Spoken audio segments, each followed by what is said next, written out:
Hey everyone, welcome back to another episode of the Healthy Christian Leader Podcast. My name is Spencer, and today I'm super excited to have with me one of our members of the Aaron Ministries network team, Sweis Ubels.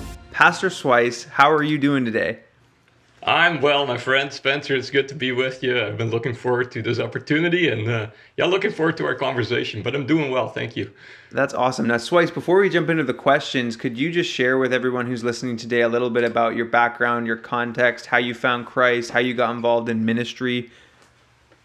Well, yeah, long story short, I suppose I grew up in a pastor's family in Holland, in Western Europe. And a lot of people would ask, so are you going to be a pastor just like your dad? And I would always say, absolutely not. I wanted to be a farmer ever since I was 4 years old. Ended Really? up immigrating to Canada. Met my wife. We got 3 daughters. Lived in Alberta, chasing the dream of owning our own farm. And we managed that at one point with a small farm. We were making our living. And in the middle of all this, God came knocking and he gave me a call in the ministry. He said, Sweis, what is your part in getting people from being half asleep in church to being excited about God? And that question changed my life. It caused us to sell our farm, to pursue ministry. So we went to Bible college, ended up pastoring in Alberta for 9 years at one church there. And then, 10 years ago, our time there had come to an end. We sensed that. We found this church in Middleton, Nova Scotia, and we had no idea about Atlantic Canada or anything. We didn't know what was what, where the provinces were. Came out, fell in love with the place, and we've been here for the last 10 years and absolutely love it. Wow, that's incredible. And so how long into that placement in Middleton did it take for you to get connected to Aaron Ministries? Oh, yeah, that was about 3 days. Oh, After really? landing. Yeah, it was right off the bat. The first day on the job, I thought, well, I'm going to meet my competition. So I called Danny Smith, Pastor Danny Smith, across the soccer pitch here. And I said, so I'm the new guy in town. Why don't we go have a cup of coffee? And of course, Danny introduced me right off the bat to Aaron Ministries. And started attending the well, and now I have the privilege of facilitating the well here in the valley in Middleton, and absolutely love being part of this network. Yeah. That's so cool. For those who are listening, The Well is a monthly gathering we host for pastors and Christian leaders in a couple of different areas throughout the province of Nova Scotia. And it's just a place for pastors and Christian leaders to come and be encouraged in their faith and their ministry. That's awesome. So today what we want to do is we want to have a conversation about just kind of digging into some of the practical aspects of a talk that Pastor Sweis prepared and gave for our well talks, or our well gatherings rather. And it's really all about the subject of really reconciliation, forgiveness, the importance of stepping into that space, especially in light of everything that has happened over the last 2 years with the COVID pandemic, the heightened division, the heightened polarization, the anger, the hostility. And I listened to Sweis's talk a few days ago as I was preparing for this conversation, and man, it is provoking, it is challenging, and so we're going to just talk a little bit about that. So Sweis, my first question for you is this. Do you think that COVID was the cause of so much of the division and polarization that we witnessed over the last 2 years? Or do you think, as some have said, that COVID was merely what revealed some division and some conflict that perhaps was already existent within the church? What's your perspective on that? It's a good question, and in all fairness, I think it's a bit of both. Right. I think there is the part where COVID and the mandates, especially coming along with COVID, that became so divisive. Well, they're brand new.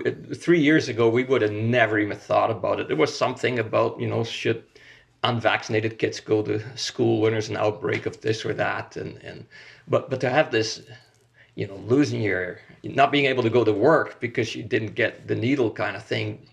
I mean, that was just new. So no doubt that that part of it, I suppose, is the division that came along with that part. In some ways, is just brand new. At the same time, though, I think we have to be fair enough and be honest enough with ourselves and have a real look in the mirror and recognize that as Christian communities, we've struggled with unity in a whole variety of different areas, right? And it's even reflected how many different churches there are out there. And I mean, many Christians will know of the stories where church fellowship split over one issue or another, and whether that be the worship wars or whether that be women in leadership or whatever that issue might have been. As Christians, we haven't done unity very well, so divisiveness has always been there, and I think COVID just provided yet another issue to be divisive over. Right. I don't know if that helps, but Yeah, yeah, absolutely. I think you're right in that it has been a little bit of both, and of course too, you're going to have varied responses to that answer as you kind of think about it locally. Even for those who are listening, as they would reflect on their own local context. Like I'm sure you're going to have a little bit of both. Maybe it's going to be a little bit more one way or the other depending on where you're located. What was your experience as you were leading through and pastoring through the pandemic of how the division and polarization affected the church, your church even in particular, throughout the pandemic? I consider myself really, really fortunate, Spencer. Personally, I'm fairly middle down the road kind of a guy. I mean, I don't shy away from conflict, but I don't have the sense I always have to be right. So I don't feel I have to have my way in all these different things. So that's probably helped being the lead guy in the group. But for the most part, our people have just been so incredibly gracious. They recognize that for the most part, everybody's trying to do their best with this thing that was brand new to all of us. And I mean, I've kind of joked about this, but I really believe that if at the annual general meeting in the end of January 2020, I would have said 2 months from now, we're going to do everything online, I think our people would probably have fired me on the spot kind of thing, right? And then 2 months later, of course, everything went online, and there was just nothing but encouragement and thanks and appreciation for trying to make the switch as best as we could, and it shows a little bit to puts the grace of the people on display a little bit, I think, and then as the pandemic wore on, I mean, clearly there were different approaches to how should we respond. The media, of course, started showcasing some different approaches and people digging in their heels, and I personally have had very few tough conversations. There have been a few where we were clearly not in agreement in how to go on. And now, for the most part, our people have just been incredibly gracious. And even when we didn't agree, it's like, yeah, we just don't agree, but that's okay. We'll make the best of it, kind of thing. Right, so, right. Yeah, really, really thankful for that. That's awesome. That's really good. What about, like, as you've had conversations, like what has been the pulse that you've gotten from just the broader church community around how people have been feeling, pastors have been feeling throughout the COVID pandemic with some of the division and polarization? Oh, I mean, this is why I guess I'm so encouraged and so thankful for what we faced with in our community here, because some of the stories, and you'll have heard these stories yourself, Spencer, but just incredible division, not only in the church, but on leadership teams and even among pastors, like a group of pastors. And that just really adds to the weightiness of the whole thing. And it makes it that much more difficult. I mean, the pandemic has been difficult for everyone, but when you're dealing with that kind of division, that would be that's tough to lead through. But yeah, right. Just to give you a bit of a sense too of Emmanuel Church here in Middleton, we've taken a fairly cautious approach to the whole COVID thing, and it's not like we were always in agreement on it. Personally, when I look at our leadership team, I'll just maybe tell the story. It was I came back from vacation in the end of July 2020, And when I got back to my office, I said, okay, we do have to make a decision whether we're going to meet in person again come September or whether we're going to stay online pre-recorded kind of thing. And so I called a meeting with the elders and I said, we're just going to meet for an hour. We're going to just talk about our perspectives. We're not going to talk about our opinions.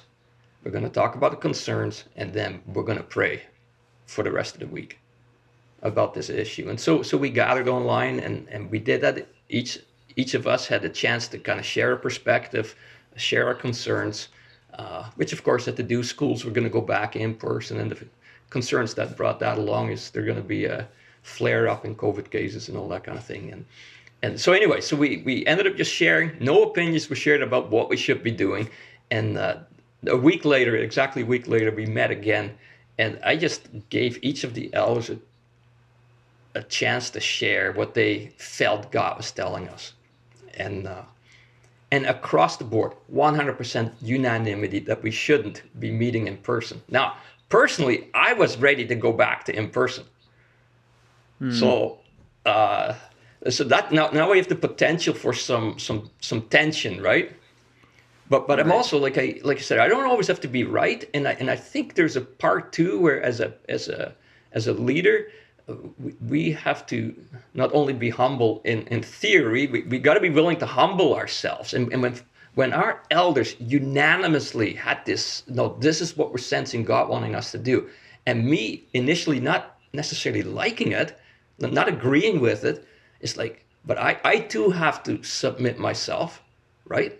And then with that, what made that submission a lot easier is a recognition that had been building from April on, is that our online small groups were bearing fruit, unlike anything else we've ever done when it comes to discipleship.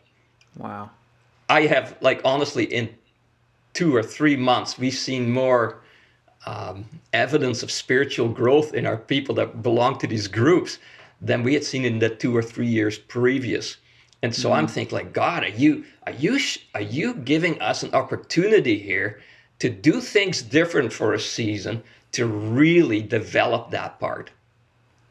So the two coming together then is like, so our elders are taking a very cautious approach. I'm kind of ready to get back to in person. But at the same time, I'm sensing God is using this for something really good. And so it made actually that submission part say, hey, let's give this a try. We'll keep reevaluating as time goes on. And so, yeah, we did not meet till, trying to remember, August 8th, 2021 is, I think, when we went back to live in-person services. So that's, I mean, it's unheard of. It was crazy, but boy, during that time, have our small groups developed, and has there a lot of ground been gained? So yeah, that gives you a little bit What's of been the experience for you guys since you have gone back to in person so far? well, this is, I don't know if I want to say this in a podcast because maybe I'll get thrown out of Aaron Ministries network.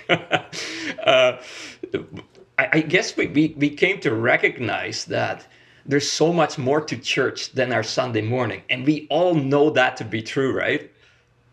And yet we focus so much on Sunday morning. Right. And so we did continue to focus on Sunday morning because we were pre-recording everything. And so that still took quite a bit of focus. But we really began to be intentional about it. It's got to be more than just Sunday morning. And so this was just an opportunity to really take the focus a bit off the Sunday morning and to, in a sense, force people to engage that community life, whether that be online or in person, during those months in smaller groups. And yeah, there's been great fruit has come out of that for sure. That's really good. That's good. I resonate with that sentiment of realizing through COVID that there is a lot more to Sunday mornings.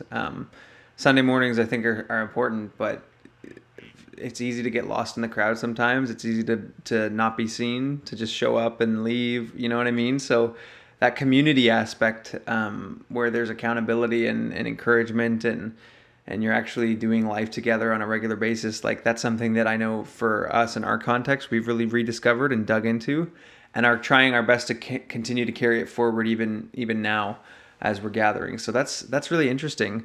That's really interesting. Now, maybe zooming out from the local context to more of like a 40,000 foot level perspective on just kind of like the church in the West. Of course, we're talking about division, conflict, polarization, all the stuff that's been happening throughout the last 2 years. And it's been super, super heightened because of COVID and because of a number of other reasons. What do you think? Because I have my perspective on like unity is I think sometimes there can be a false sense of unity where we're unwilling to really like be honest about our opinions on things and just really fight to get down, like clean fighting, not dirty fighting, but like, clean arguing where you're really trying to wrestle down to the core and try to fight for unity.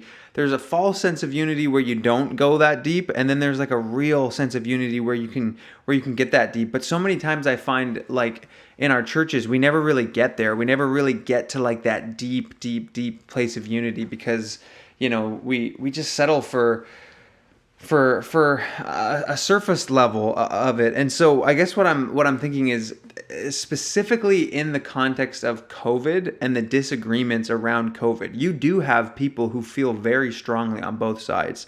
You have people in, say, a context like your church who felt like the right decision is to take more of a cautionary approach. You have other people who have, perspectives where they're saying, man, like, we need to be together. We don't want to forsake the gathering. Like this is important. And it's like, they're like totally fundamentally opposed. Like, I guess my heart and my wish would be that even in a situation like that, where you have people who are so fundamentally opposed in their perspectives, there might still be a way as Christian brothers and sisters for us to really get down to the foundation of things, and even potentially in our disagreements still prioritize the relationship and still prioritize like the bigger picture of what we're about as Christians, the gospel, all these things. What is it about our discipleship and our formation in the West that makes it so hard to actually go down deep? And in the midst of these major disagreements, a lot of the times we're unable to kind of hold each other in tension. You know what I mean? Because it was a tension, yeah. And a lot of people just made the decision just to abandon ship and just sacrifice relationships. And I know for me and my wife, like, I'll be honest, I certainly, when it comes to my own personal convictions, I would lean probably way further in the other direction as far as like what you guys are talking about. Like for me, I more was like, oh, I want to be open. I want to get to church. And I know a lot of people who didn't feel that way. But for my wife and I, my whole thing was, I don't want to be the person who in my perspective sacrifices relationship with people. Whether that be in family, whether that be in the church, whether that be whatever. But it seems like that was just the way that everybody went. It's like, no, this is what I think. And I think this way, and I care about this so much that I'm going to essentially forsake the relationship. I'm not going to fight for the relationship. I'm only going to fight for my opinion. And as I think about that, I'm like, man, like what does that show about discipleship and formation in the West? And maybe it's not just the West. Maybe it is more of a global thing. I mean, I can't really speak.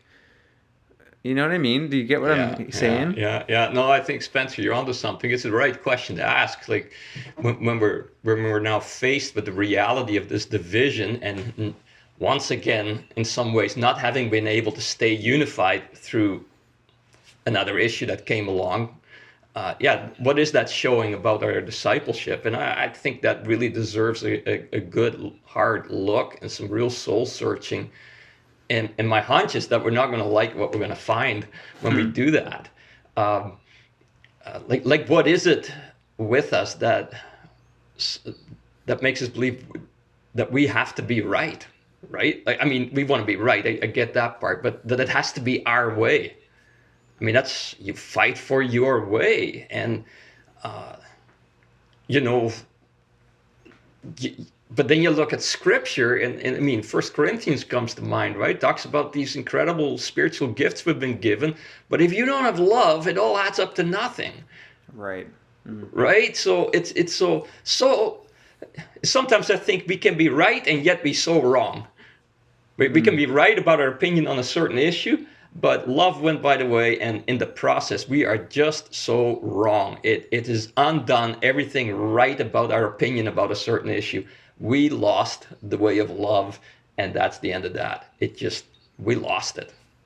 And we better get clean before God, and we better repent, and we better confess.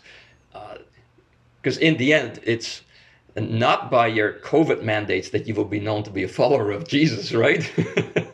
It's not about a response to COVID that's going to show that, like whether we're going to be meeting in person or online or whatever. It's by our love, and but it's so easy to lose that, right?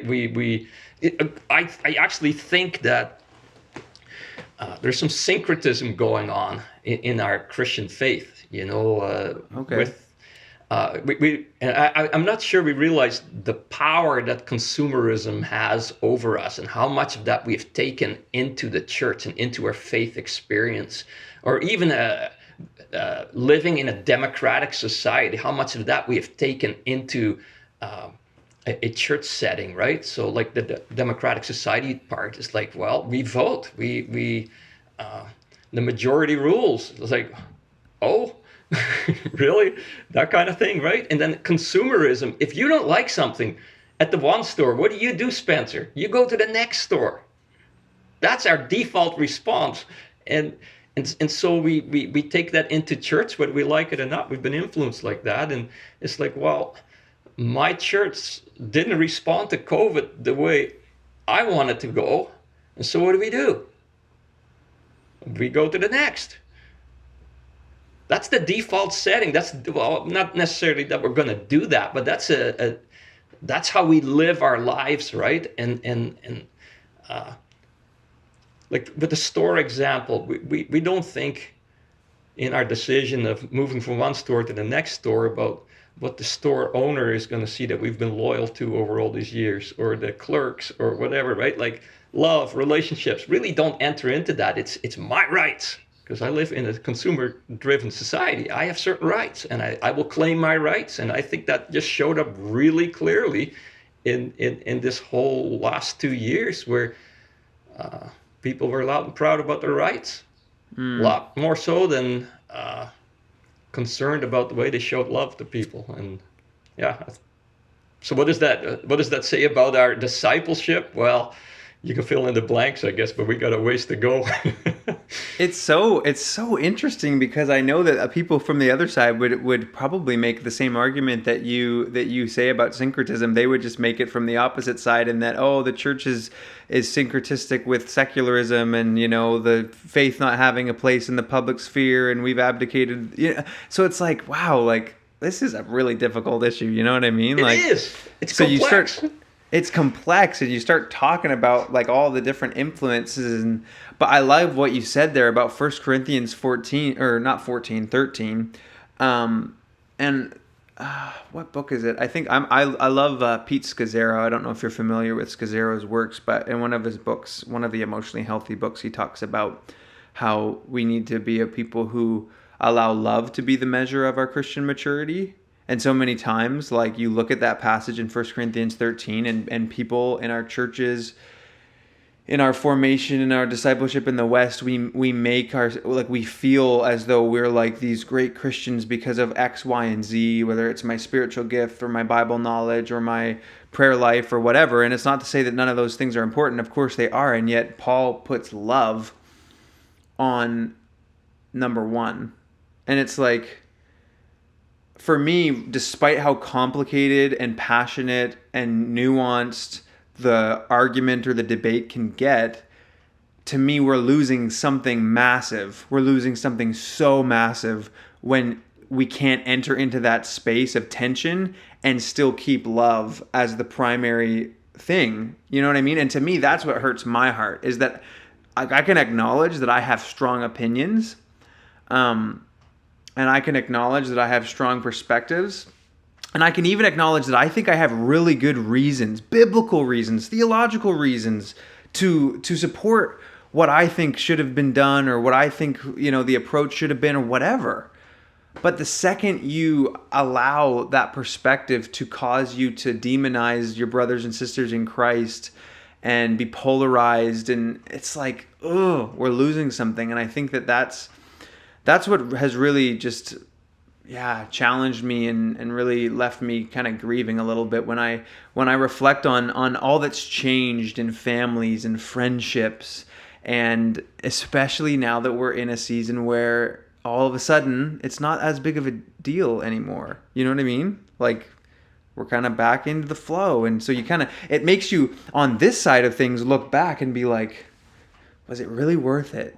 Was it really worth it to throw these relationships to the side, And so that's really good. That's really good. I think too, what hasn't helped this whole thing is, of course, the way a lot of these debates take place. And they're really not debates. They're not coherent, well thought out trains of thought, if you will. A lot of it is just by meme, right? And I think the issues are far more complex than what you can ever capture thoroughly in a meme. And so it's easy to put a meme out there, and it's not like it's not true, but it's only such a small part of the truth. It doesn't allow for nuance. It doesn't allow for, okay, I don't agree, but I understand what you're saying. And I found myself like kind of middle down the road at Emmanuel churches myself, that I understood the people on the farther extremes, if you will, that were farther away from the center. I understood those who were afraid of catching COVID. I mean, I've lost a family member to COVID. Like, my mom lost a number of friends to COVID. Like, it's very real. So I get it that people would say, no, we got to be careful with this thing. But I also get the other side, like people who are getting pushed in a corner or feel like they're pushed in a corner because they won't toe the line, kind of thing. So I get that their responses would be a certain way. So I think I understand. I've really tried to understand how people would experience their perspectives, but a meme doesn't allow us to do that. A meme just and we only share the thing when we agree or we think it's a good zinger, and it just leaves people under the bus, and it's awful.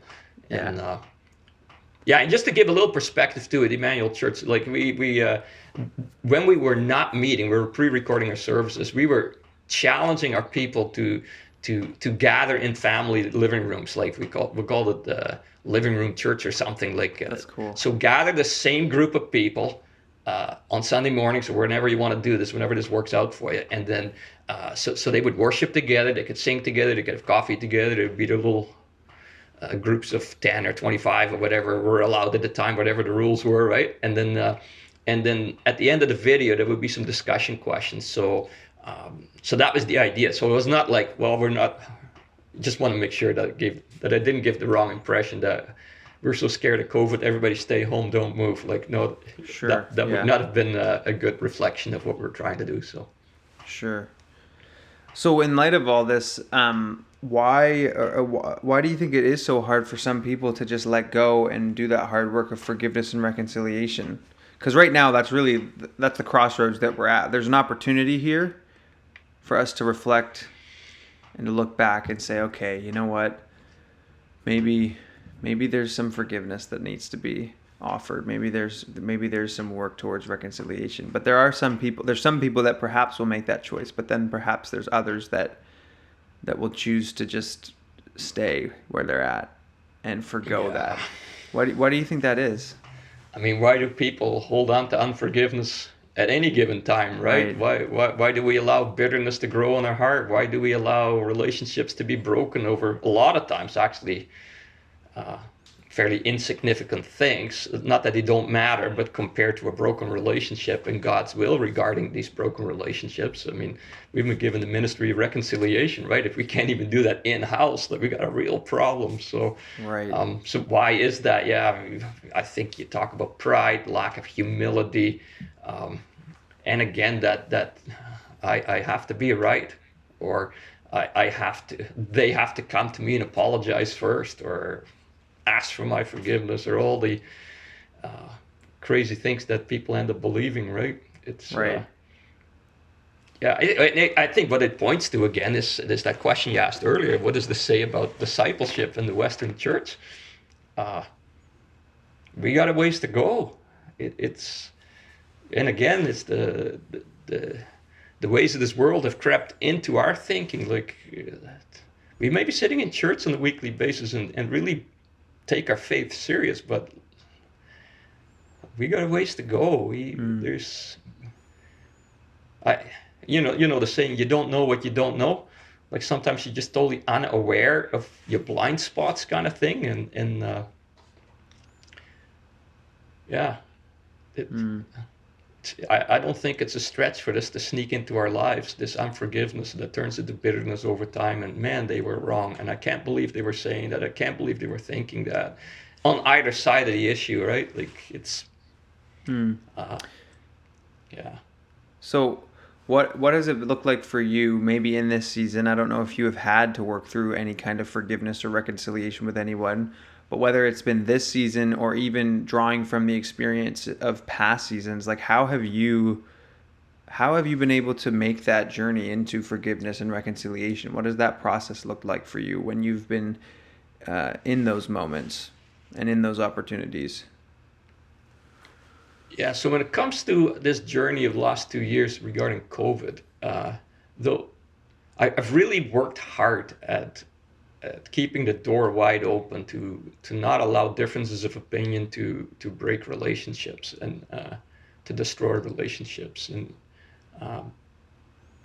see, I'm really not sure it's a hugely relevant issue for me personally regarding COVID, but in general, of course, it's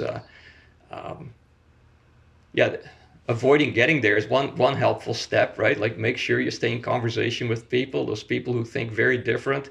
Just give them a call from time to time. Say, hey, how are you doing? Still thinking of you. Praying with them. Yeah, caring. You continue to care even though you don't see eye to eye on an issue, and I think that's what avoids some of the strained relationships. And then yeah, and more in general, of course, forgiveness. How do you forgive? I mean, it's. I think we all recognize it's an ongoing process. Yes, there's that decision that I will forgive Spencer for this or that, but then there's an ongoing component to that, right? Because next time all of a sudden Spencer shows up and it might bring up all kinds of emotions in my life again, so I forgive again, and then I put some wheels to forgiveness, and I make sure I pray blessing over Spencer, and I find ways to bless Spencer in practical ways. Yeah, it's and why would you not, right? Like I mean, even the Lord's Prayer, like this is the this baffles me to a degree. Why Christians would not want to forgive quickly. I mean, and that's not to say that the pain that might have been incurred isn't huge. Okay, so I'm not sweeping that under the rug. I know I speak from a place of privilege as a pastor in the church where we just did not have huge issues over this. So, like, praise God. But why would we not forgive when we pray in the Lord's Prayer? Forgive us our trespasses as you forgive us our trespasses, right? And that the passage right after the Lord's Prayer in Matthew, if you don't forgive, I'm not going to forgive you. It's like, I don't know, are we a people of the word? It's like you don't even want to think about not forgiving, in a sense, right? Now, it might be a struggle. You may need some help with it. It's going to take some time, all that, by all means. But to just sit back and say, well, I'm not forgiving you because, well, I mean, to pick on the extremes, because you went to Ottawa or because you never came to church. Like, I mean, over the whole COVID thing, right, with such diametrically opposed viewpoints, like, why would you not want to forgive? Anyway, that's, again, discipleship. It ties into discipleship. Right. Consumerism, right? Like, it's easier to go to the next store, if you will, so I don't have to deal with this issue. And yeah, it's complex. So maybe as we bring this conversation to a close, why would you say that in the long run, the work of forgiveness and reconciliation is so worth it?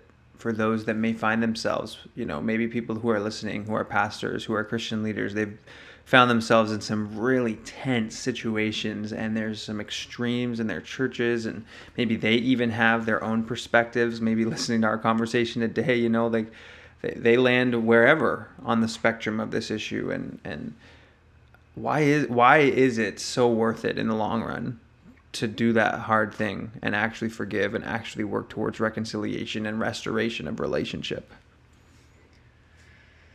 Oh, well, I mean, where to even start, right? Like, as you're asking that question, this stat came to mind, and I don't even know it's true, but somebody, I think, told me they had read this thing, so go ahead, quote me, but might not be right, but something like 80% of people or whatever have had to stop talking to certain people in their circles because they just are so diametrically opposed, right? So I've shared that idea with our people here, and sure enough, the stories come out. Yeah, I've had to stop talking to this person. I've had to stop talking to a cousin. I had to stop talking to a friend. I had to stop talking to a child, and I'm like, that's horrible. Right. I mean, we got 3 daughters. They're all married. They don't all see things the way Dad sees them, but we can still talk, right? I mean, why would you, like you were saying earlier on in this conversation, it's like now, kind of at the tail end of the pandemic, hopefully, and I think part of it is that we have a unified enemy now of what's happening in Eastern Europe, so that's helped take some of the focus off this thing. But now you're looking back, so was this worth it? It's like, is this worth it? Like losing relationships, losing a relationship with your child or another family member or a fellow board member, a brother or sister in Christ? Is this temporary approach to how we're going to respond to a pandemic worth it? Right? So there's that part. And then, and I think, like I mentioned earlier, we are called to be ambassadors of the kingdom, right? And we've been given this ministry of reconciliation. And I mean, if we're calling people to be reconciled to God, but we can't even live that out in-house, in our own churches, I mean, that how are we we're no longer presenting the good news of Jesus Christ and the power of Jesus Christ, right? We're doing it in human strength or the lack of any strength, certainly the lack of godly strength in a sense of seeing strained relationships reconciled is one of the most powerful things to watch. And it truly is. Like I have often thought about, long before COVID, that the love we have for each other as Christians really makes no sense, right? Because what do we have in common as Christians? I mean, our faith in Jesus Christ. I mean, not our cultural backgrounds, not our political affiliations. Like we are such a diverse bunch, right? And we just have this faith in Jesus, whom we can't touch, who we can't see, and the rest of the world looks at that and says, and yet somehow they make it happen. They get along, they love each other, they're there for each other. And even when they're at odds with each other, they reconcile. I mean, it's a powerful testimony to the power of God. And so why would we not want to reconcile it? It's very practical reasons. But one of them for sure is witness to a broken world that is just as divided as everybody else. Right. That to me that's it right there. Jesus said that they would know that we are disciples, his disciples, by our love for one another. And so it's an opportunity to recenter and refocus and realign ourselves with the big picture, the mission of spreading the gospel of Jesus Christ with the world that desperately needs it. That's encouraging, Sweis. Well, hey, is there any final words of encouragement that you would want to share with pastors and Christian leaders who are listening today before we officially bring this conversation to a close? Maybe it's this. Even though we didn't have huge issues as a church regarding this, not to say there weren't any, right? we've got our three big prayers right now that we're praying through, and one of them has to do with coming out of COVID.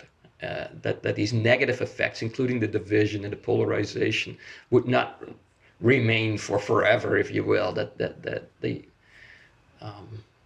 they would lose their power, and we're breaking that prayer down in all kinds of different parts. But I think one of the things that we have to do in this is to really look in the mirror as individuals. Say, okay, so we're having this division, we're having this polarization, and it's really easy for me to point the finger and at all those people and all those issues that have brought this on, right? But what about the guy in the mirror, and what has he contributed to the polarization and the division? And what do I need to deal with in that? What do I need to own? And I think that's an important step, that as we seek reconciliation and as we pursue that as leaders, that make sure that before we begin to point out the specks in other people's eyes, that we deal with a plank in our own. And it may not seem like a plank because it was only a little thing, but we better own it. We better lead by example. I haven't batted 100% on this whole thing either. I remember one time a guy walks into my office and he was clearly struggling with all the mandates, like government mandates, and then he was also struggling with the way we responded as a church. And so we had this big, long conversation / argument and trying to defend people's sides. I ended up being pretty convicted about that.